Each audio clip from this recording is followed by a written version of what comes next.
뉴스 속 화제 인물을 직접 만나봅니다. 김반장의 픽. 정부가 내년도 예산을 역대급으로 줄여잡았습니다. 그래서 짠물 예산이라는 말이 나오는데요. 하지만 쓸 때는 쓰겠다는 게 정부의 입장입니다. 복지 예산이 바로 그렇습니다.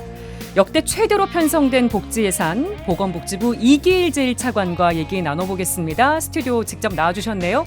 안녕하십니까? 예, 반갑습니다. 네, 내년도 복지 예산이 122조 5천억 원. 역대 최대 규모입니다. 그렇습니다. 네, 긴축 재정 이 기조 속에서도 복지 예산을 이렇게 대폭 늘려 잡으신 거 일단 한 줄 평부터 해주신다면요. 예, 한 줄로 말씀드리게 되면요. 첫 번째 약자 복지라고 말씀드릴 수가 있겠고요. 두 번째는 저출산 극복 예산이라고 볼 수가 있겠습니다. 예. 약자 복지는 정말 어렵고 힘든 분들을 위해서 정말로 두텁게 보호한다는 그런 뜻이 있고요. 또 저출산은 워낙 요즘 저출 심하기 때문에 거기를 극복하자는 정부의 의지가 반영되어 있다고 보고 있습니다. 네, 이 양대축을 약자 복지, 저출산 극복 극복입니다. 얘기해 주셨는데 둘 다 중요한 부분인데요. 일단 약자 복지 먼저 좀 방점을 두셨으니까 살펴보겠습니다. 큰 틀거리 어떻게 짜셨습니까? 예, 우리가 말씀 주신 대로 지금 정부 전체 예산이 금년 639조입니다. 그런데 내년에 657조가 돼가지고 전체가 18.2조가 늘어났는데요. 이게 우리 전체 예산 증가율이 2.8%밖에 안 됩니다. 네.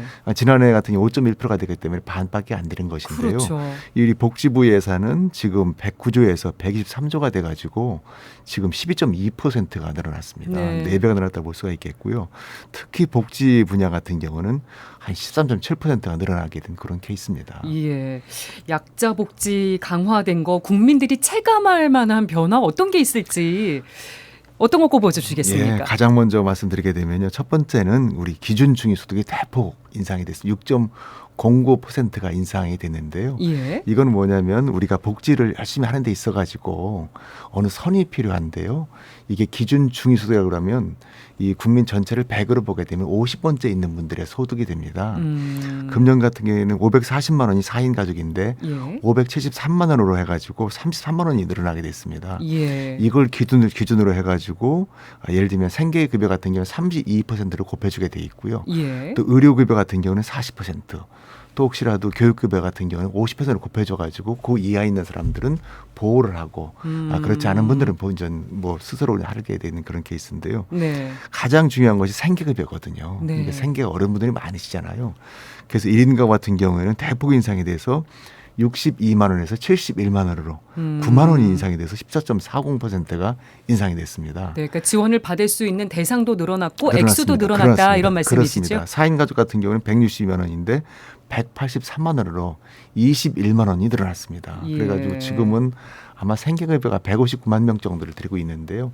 내년도에는 169만 원으로 9만 명으로 10만 명이 늘어날 계획으로 있습니다. 네, 내가 이제 정부 지원을 받을 수 있는 대상이 되는지 안 되는지도 한번 좀 살펴보시면 좋을 것 같은데 지난해 공공형 노인 일자리가 좀 축소돼서 논란이 있었는데 내년에는 보니까 노인 일자리가 대폭 늘어나는 것 같더라고요. 예. 이제 금년이죠. 이제 축소되지 않았습니다. 당초에는 우리가 61만 명 정도를 공공 활동형이 있었는데 그걸 좀 한 뭐 10% 정도로 이렇게 감축이 돼 있었거든요. 그런데 예. 결론적으로 늘어나게 돼 있고요.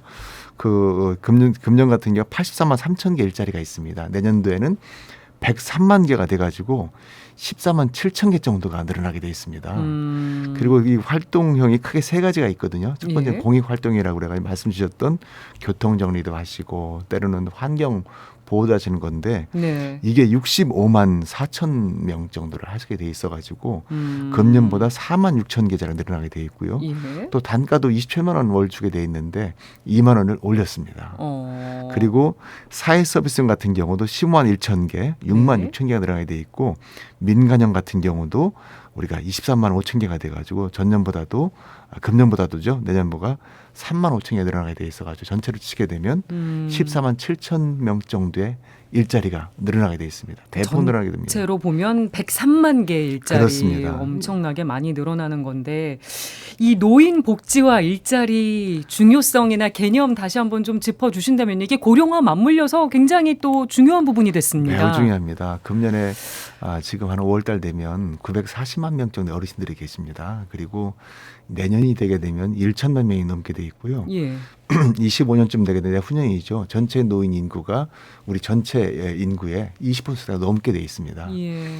그래서 노인 어르신들이 여러 가지로 있는데 가장 중요한 것은 사실은 소득이 있어야 되고 또 한편으로는 여러 가지 일을 할 수가 있어야 되는 거거든요. 그래서 네. 일자리를 하게 되면 제가 여러 가지 가보니까 건강이 좋아지십니다. 또 한편으로는 이 삶의 활력이 생기세요. 네. 그리고 자부심이 생기기 때문에 되게 좋은 효과가 있습니다. 그래서 저희가 지난번에 7월 달에 제 3차 노인 일자리 계획을 발표를 했습니다. 그래서 예. 지금 앞으로 27년까지 해가지고 전체 노인 어르신들의 10%는 정부에서 주는 일자리로 하겠다는 것이 되겠고요. 네. 그것이 보게 되면 이게 120만 명 정도가 되게 돼 있습니다. 그리고 저희가 여러 가지 이제 일자리를 가보게 되면 아까 말씀하신 것처럼 뭐 혹시라도 질이 떨어지지 않냐 네. 뭐 그런 우려가 있으시잖아요. 근데 사실은 그렇지가 않습니다. 이 공익활동 같은 경우가 일자리가 있는데 그런 일자리들은 거의 대부분이 이렇게 75세 있는 어르신들이십니다. 네. 그런 분들은 사실은 가서 이렇게 가서 힘을 쓰거나 그런 일자리가 어렵기 때문에 그런 분들을 위해서는 우리 공익형으로 때로는 이렇게 교통 안내도 해드리고 때로는 환경 정비도 해드리고 그런 예. 분이 되겠고요.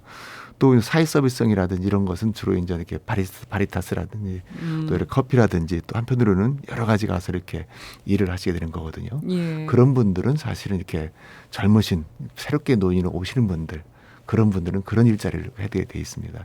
주로 이제 베이비 부모 같은 분들은 그런 기존의 경험과 또 건강하시잖아요. 예. 또 경륜이 있기 때문에 그런 분들에 맞는 일자리를 다양하게 저희가 세트를 구성할 계획을 가지고 있습니다. 네. 그리고 수원 세모녀 사건 지난해 국민의 마음을 참 아프게 했던 일인데 꼭 1년이 됐더라고요. 8월에 20일이니까 딱 1년이 됐습니다. 예, 이제 아무래도 복지 사각지대 문제가 다시 또 부각이 됐고 이분들 같은 경우 지병이 있어서 가족들이 더 힘들었던 케이스였는데 이런 비극이 좀 반복되지 않도록 이 부분 어떻게 챙기고 계신지 좀 들어보고 싶습니다. 예, 좋은 말씀 주셨습니다. 저도 수원 세모녀 마지막 장례식도 제가 갔었는데 상당히 네. 가슴 아픈 일이고 세모녀분들 질병도 있으셨고 또 장애도 있었습니다. 예. 원래는 그분들이 화성에 사시는 분들인데 채무 관계를 해가지고 수원에 오시게 됐거든요. 그러다 예. 보니까 지역에도 발견을 못하고 그런 케이스이기 때문에 저희가 11월 달에 대책을 만들어 발표를 했습니다. 대책의 요지는 첫 번째는 지금에는 여러 사각지대 위기관리 시스템이 있습니다. 예. 34종인데 44종으로 늘리겠다는 건데요. 네. 예를 들면 단전이라든지 단수라든지 건배로 체납 같은 경우에는 지금도 발굴하고 있었어요. 예.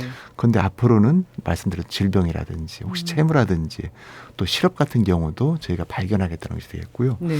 두 번째는 이게 통신사에서 연락처를 받아야 되거든요. 네. 그것도 지난해 법을 만들었고 음. 또 하나는 가장 중요한 것은 현장에 가서 딸라고 그랬는데 문이 안 열리는 거예요. 그런 경우도 있죠. 강제 개문이 안 되게 돼 있거든요. 근데 지침이 만들어가지고 그런 특별한 케이스에 대해서는 경찰서하고 소방서 같이 가가지고 문을 열게 해드렸고요. 예. 또 가장 중요한 것은 사실은 지역에 있는 통반장님이라든지 옆에 있는 분들은 아시더라고요. 네. 그런 분들을 통해서 발굴을 하고 그런 다음에 발굴이 된 상태는 충분하게 지원할 수 있도록 예를 들면 긴급복지 지원제도가 있거든요. 네. 그 금년 같은 경우 한 사람당 62만 원을 주게 돼 있는데 빨리 3개월 정도를 긴급하게 해드리고 네.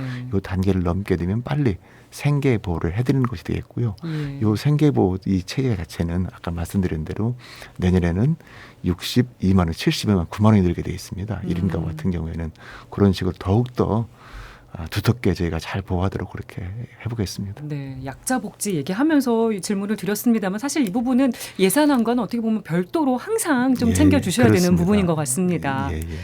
그리고 지난해 중증 발달 장애인과 가족들 안타까운 사망 사고도 많았었는데 이제 중증 발달 장애인 부모들이 돌봄 부담을 토로하면서 정부의 돌봄 보장을 많이 촉구를 했었습니다.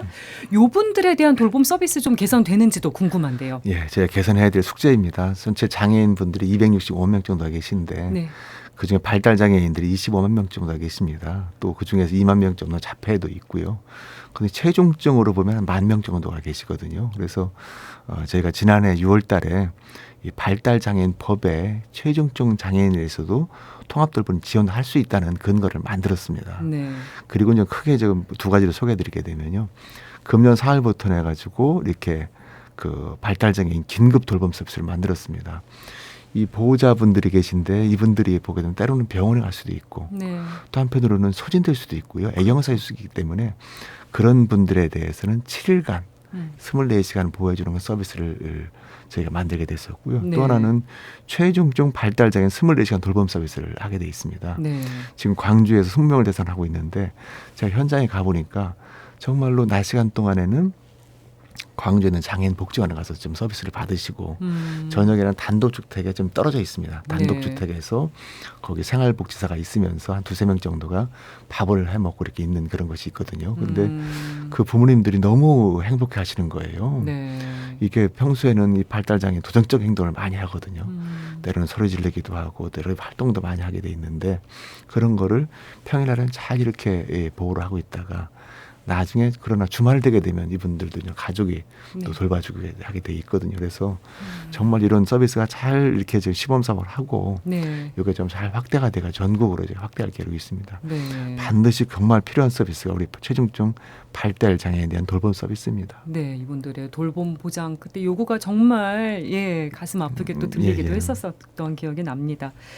저출생 문제도 아까 예산안, 복지 예산의 큰 축으로 설명을 해주셨는데 지난해 출생아가 오늘 나온 결과 보니까 25만 명 밑돌아서 역대 최저를 기록했더라고요. 최저입니다. 0.78명이 학교 출산 전 세계에서 가장 낮은 수치입니다. 너무너무 심각한 상황인데 이 저출생 극복 예산 어떻게 편성하셨습니까? 이번에 여러 가지 정책을 많이 넣습니다. 첫 번째는 우리가 그 양육 지원에 있어가지고 부모 급여를 해줍니다. 영세 같은 경우는 금년에 70만 원, 1세는 35만 원 주고 있는데요. 내년에는 영세는 100만 원, 1세는 이제 50만 원 정도를 지급할 계획이 있고요. 첫 만남 그 이용권이 있습니다. 200만 원을 아이가 임신하게 되면 주게 돼 있는데 첫째는 200만 원 똑같이 하는데 둘째 같은 경우에는 300만 원으로 그렇게 할 계획으로 있고요. 또 여러 가지 난임 지원이 있는데요. 난임 지원 같은 경우도 이렇게 스스로가 이렇게 가입력 검사라고 그래가지고 여성분 같은 경우는 난소 기능 검사, 남성 정액 검사를 해야 되거든요. 그래서 이런 검사에 대해서 신규로 저희가 지원하게 돼 있고 냉동 난자를 많이 하십니다. 왜냐하면 요즘은 남자분들은 34세 결혼을 하고 여자는 31에 결혼을 하거든요. 늦어진 결혼. 그러다 보니까 초산이 32.6세가 됩니다. 그러니까 아이가 잘 안 생기기 때문에 많은 분들이 인공시술도 하고 시험관계도 하고 있게 돼 있거든요. 그래서 이런 냉동 난자에 대해서는 시험관 시술할 때 2번에 걸쳐 가지고 1회 100만 원씩 지원하려고 하고 있고요. 이 난임 수술비가 여러 가지로 이렇게 한 300만 원쯤 드는데 여기에 대해서도 지금 여러 9개 시도에서는 그것이 사실 70%는 건보해주고 나머지 30%는 지자극을 주고 있는데 8개는 많이 못 주고 있는 면이 있거든요. 그래서 이런 것에 대해서도 할수있게 가지고 있고 여러 가지로 저희가 좀 특히 이 다둥이에 대해서도 이 지원할 계획으로 가지고 있습니다. 잠시 소개를 드리게 되면요. 임신 출산 진료비를 주고 있는데 단태아 애가 하나 있을 땐 100만 원을 주게 돼 있습니다. 그런데 쌍둥이, 삼둥이, 사둥이 같은 경우도 140만 원에 멈춰 있는 겁니다. 정책을 바꿔가지고 아이 하나당 무조건 100만 원을 드리겠다는 것이고요. 두 번째는 산후조리 도우미를 주고 있는데 지난번에 4쌍둥이 나신 분도 있거든요. 그런데 정부가 최고로 지원하는 것이 2쌍둥이밖에 안 됩니다. 그래가지고 이 2명밖에 안 주기 때문에 여기에는 무조건 4명을 다 지원하겠다. 그런데 가보니까 사실은 신혼부부이기 때문에 집이 크지를 않은 겁니다. 그래서 2명을 쓰게 되면 2명에다가 가산을 줘가지고 충분히 돌보게 하는 그런 체계를 저희가 갖추고 있습니다. 다자녀 가정에서 많이 좀 참고를 하고 살펴보시면 그렇습니다. 좋을 것 같습니다. 정부 지원을 받을 수 있는 부분 충분히 도움 받아가시면서요. 그리고 오늘 아까 저한테도 명함 주셨는데 명함 안에도 다둥이 지원 대책을 이렇게 그렇습니다. 다 표를 넣어놓으셨더라고요. 네, 인상적이었습니다. 그리고 윤석열 정부 3대 개혁 중에 복지부와 관련된 부분이 바로 연금 개혁인데 고령화와 맞물려서 또 중요한 이슈긴 합니다만 지금 총선이 얼마 남지 않아서 이게 잘 될 수 있겠냐 좀 이렇게 우려하시는 분들도 있는 것 같습니다. 어떻게 진행되고 있습니까? 저희 정부에서는 연금 개혁은 노동 개혁, 교육 개혁까지 확실하게 저희가 할 마음가짐을 가지고 있습니다. 지금 확실히 추진을 좀 하고 있는 상태가 되겠고요. 또 금년이 마침 제5차 재정계산위원회에 해가 되겠습니다. 네. 우리가 보통 우리 사람도 보통 2년에 1년 한 번씩 정기 검진을 받잖아요. 연금 같은 경우도 5년에 한 번씩 검진을 받습니다. 네. 아이가 얼마큼 좀 덜 태어나는지 또 때로는 얼마나 고령화가 되는지 또 기대성이 늘어나에 따라 가지고 재정 계산을 하게 되는데 바로 금년이 그런 해가 되겠습니다. 네. 3월 달에 해보니까 그 5년 전보다도 기금 수적자는 한 해가 당겨져서 2040년이 되게 돼 있고 또 하나는 그 기금 소진 시기는 두 해가 당겨져 가지고 2055년도가 되게 돼 있습니다. 얼마 안 남았어요. 얼마 안 남았습니다. 그래서 저희가 재정계산위원회를 지금 이렇게 지난달 8월 달부터 논의를 하고 있고요. 아마 조만간에 공청회를 할 것입니다. 네. 공청회를 해서 전문가들이 모여서 이렇게 논의를 해보니까 이렇게 좀 우리 연금 개혁을 이렇게 해야 되겠다는 안을 내놓게 되면 제가 그걸 받아가지고 또 여러 가지 지금 다양한 의견도 수렴을 하고 네. 또 다양한 인구 구조의 변화라든지 그걸 누려온 논의를 해서 아마 10월 달에는 우리 종합 운영 계획을 만들 계획으로 있고요.